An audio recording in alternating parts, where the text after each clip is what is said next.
মালিক সমিতির সাধারণ সম্পাদক মোহাম্মদ মেরাজ ইসলামকে, সম্পাদক মোহাম্মদ মাহিনকে আমি পরিচয় করিয়ে দিচ্ছি। জেলা বিএনপির জেলা যুবদলের সিনিয়র সহসভাপতি যাচ্ছে।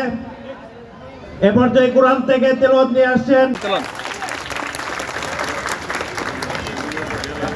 এলাকার কৃতি সন্তান জনাব নবনির্বাচিত ব্রাহ্মণবাড়িয়া জেলা পরিষদের কলেজ, সেই ৭৯ সালে সরকারি কলেজের প্রথম সেই সমাজ সত্যিকার অর্থেই দ্রুত উন্নতির দিকে এগিয়ে।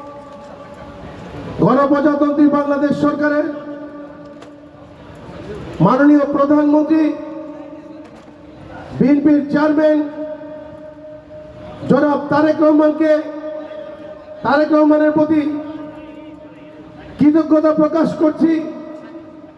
উনি ব্রাহ্মণবাড়িয়া জেলা পরিষদের প্রশাসক, জেলা পরিষদ হিসাবে আমাকে নিয়োগ দেওয়ার জন্য। প্রিয় ভাইরা আমার, আজকে আমি আপনাদের কাছে অনেক কৃতজ্ঞ। আমাদের এলাকার সবচেয়ে বড় সমস্যা হচ্ছে মাদক। এই মাদককে বন্ধ করতে হবে। মাদককে বন্ধ করলে প্রশাসন দিয়ে সম্ভব নয়। আমাদের সচেতনতা তৈরি করতে হবে, আমাদের সচেতন হতে হবে, আমাদের ঐক্যবদ্ধ হতে হবে।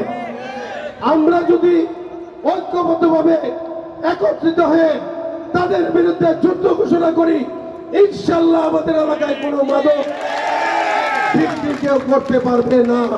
আপনারা কি একমত আছেন?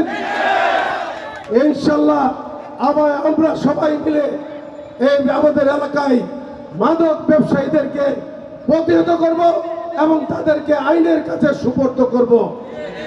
প্রিয় এলাকাবাসী, মাগরিবের আজানের নামাজের পরে আমি সকলের কাছে অনুরোধ করবো আপনারা